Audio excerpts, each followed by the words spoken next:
Hello everyone, welcome from Gyanjyoti coaching centre. I am Amit sir. তো এবং আজকে আমাদের যে মূল আলোচনার বিষয় হচ্ছে সেটি হচ্ছে সোশ্যোলজি। সোশ্যোলজির একটি অতি গুরুত্বপূর্ণ বিষয়, সামাজিকীকরণের বিভিন্ন প্রকারভেদ। তার মূল বিষয়ে যাওয়ার আগে তোমাদের সাথে কিছু আলোচনা করে নিই। তোমরা যদি আমাদের সাথে যুক্ত হতে চাও তবে এই দুটি নম্বরে কন্ট্যাক্ট করতে পারো এবং আমাদের সাথে যুক্ত হতে পারো।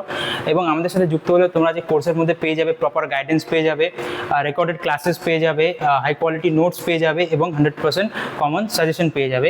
যেখানে মেজর স্টুডেন্টদের জন্য 1299 রয়েছে এবং মাইনর স্টুডেন্টদের জন্য 699 রয়েছে, যেখানে বিভিন্ন ধরনের সুবিধাগুলি তোমরা পাচ্ছ। এই দুটি নম্বরে যোগাযোগ করে আমাদের সাথে যুক্ত হয়ে যেতে পারো। এবং এখন আমরা এইটার পরে মূল আমাদের যে বিষয় রয়েছে সেটিতে আসি, যেটি হচ্ছে সামাজিকীকরণের বিভিন্ন প্রকারভেদ, যেখানে মূল ধারণা রয়েছে এবং এর যে গুরুত্ব রয়েছে তা নিয়ে এখন আমরা প্রথমে আলোচনা করব। সামাজিকীকরণ কি? সামাজিকীকরণ হচ্ছে এমন একটি প্রক্রিয়া যেখানে একটি শিশু জন্মের পর থেকে বিভিন্ন ধরনের আচার আচরণ, রীতিনীতি, নিয়ম কানুন, ভালো মন্দ জানতে শেখে এবং জীবনের শুরু থেকেই একটা শিশুর এই সামাজিকীকরণটি শুরু হয়ে যায়। এবং এর যে প্রক্রিয়ার যে গুরুত্ব রয়েছে সেটিও আলোচনা করব। এই যে সামাজিকীকরণ, এই প্রক্রিয়ার মাধ্যমে শিশু সমাজে বিভিন্ন ধরনের মূল্যবোধ, প্রথমে যে বললাম বিভিন্ন ধরনের মূল্যবোধ, রীতিনীতি, ভাষা, আচার আচরণ, বিভিন্ন ধরনের বিষয়বস্তু জানতে শেখে এবং সমাজে একজন সুষ্ঠু ব্যক্তি হয়ে ওঠে। এবং এই যে সামাজিকীকরণ রয়েছে এর মধ্যে বিভিন্ন প্রকারভেদ রয়েছে, যেখানে প্রথম যে প্রকারটি রয়েছে সেটি হচ্ছে প্রাথমিক সামাজিকরণ বা প্রাইমারি সোশ্যালাইজেশন, যেখানে ব্যক্তি জীবনের শুরুতে জন্মের পর থেকে যে বিভিন্ন ধরনের বিষয়বস্তুগুলি জানতে শেখে, বুঝতে শেখে, যেখানে বিভিন্ন ধরনের যে ভালো মন্দ, কোনটি ভালো কোনটি খারাপ, কোনটি তার খেতে পছন্দ, সমস্ত কিছু সে বুঝতে শেখে ও জানতে শেখে, সেটি হচ্ছে প্রাথমিক সামাজিকীকরণ। এর মূল উদাহরণটি হচ্ছে পরিবার, যেখানে সে জন্মের পর থেকে সর্বপ্রথম যে একটি গোষ্ঠীর মধ্যে থাকে সেটা হচ্ছে পরিবার, যেখানে সে ভালো মন্দ, ঠিক বেঠিক, বিভিন্ন ধরনের যে তাকে কি খেতে পছন্দ, তাকে কি করতে পছন্দ, সেগুলি সে জানতে ও বুঝতে শেখে।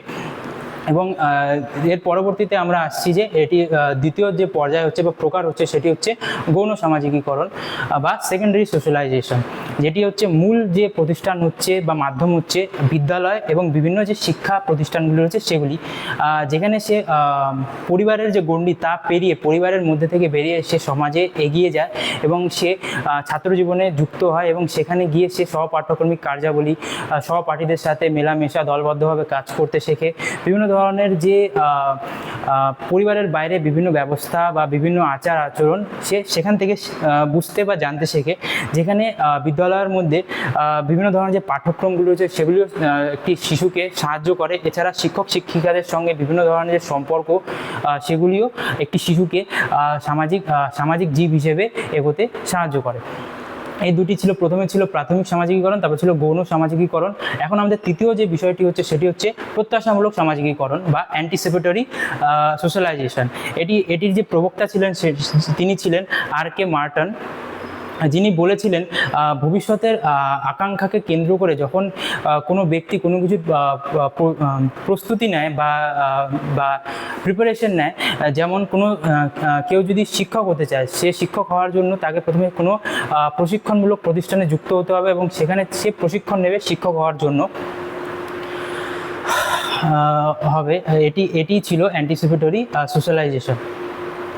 এবং যে পরবর্তীতে যে চতুর্থ যে প্রকারটি রয়েছে সেটি হচ্ছে উন্নয়নমূলক সামাজিকীকরণ, যেখানে প্রথমে রয়েছে শিক্ষামূলক সামাজিকীকরণ। এটি এক ধরনের শিক্ষামূলক সামাজিকীকরণ প্রক্রিয়া যা ব্যক্তির প্রাথমিক যে সামাজিকীকরণ ছিল তা অর্জনের পরে সে তার ভিত্তি করে আরও নতুন নতুন যে দক্ষতা অর্জন করে, সেটি হচ্ছে শিক্ষামূলক সামাজিকীকরণ। এবং দ্বিতীয়ত হচ্ছে নতুন পরিস্থিতিতে বিভিন্ন ধরনের অভিজ্ঞতা বা জ্ঞান অর্জন করা, যেমন ব্যক্তি যখন তার পুরনো পরিবেশ থেকে বেরিয়ে নতুন কোনো পরিবেশে যায়, কর্মক্ষেত্রে যোগদান করে বা বিবাহ বন্ধনে আবদ্ধ হয়, সে বিভিন্ন ধরনের নতুন নতুন রীতিনীতি, নিয়ম কানুন, আচার আচরণ জানতে শেখে ও বুঝতে শেখে, যার মধ্যে দিয়ে সে নতুন পরিস্থিতিতে অভিযোজন করতে পারে। এবং পঞ্চম যে বিষয়টি রয়েছে বা প্রকারটি রয়েছে সেটি হচ্ছে পুনরায় সামাজিকীকরণ বা রিসোশ্যালাইজেশন, যেখানে একজন ব্যক্তি পুরনো তার বিভিন্ন পরিস্থিতি বা জায়গা থেকে বেরিয়ে নতুন নতুন যে অভিজ্ঞতা অর্জন করে, সেখানে তাকে পুরনো যে অভিজ্ঞতাগুলি সেগুলি তাকে বর্জন করতে হয় এবং নতুন অভিজ্ঞতাগুলি অর্জন করতে হয়। যেখানে উদাহরণস্বরূপ আমরা বলতে পারি একজন ছাত্র যখন পড়াশোনা ছেড়ে নতুন একটি কর্মক্ষেত্রে যোগদান করে, যেমন এখানে বলা হয়েছে যে ব্যাংকে সে ক্লার্ক পদে নিযুক্ত হলো, সেখানে সে ছাত্র জীবন যে বিভিন্ন অভিজ্ঞতা ত্যাগ করে পেশাদারি কর্মসুলভ আচরণে যুক্ত হয় এবং পুরনো যে অভিজ্ঞতাগুলি বা আচরণগুলি সে ত্যাগ করে।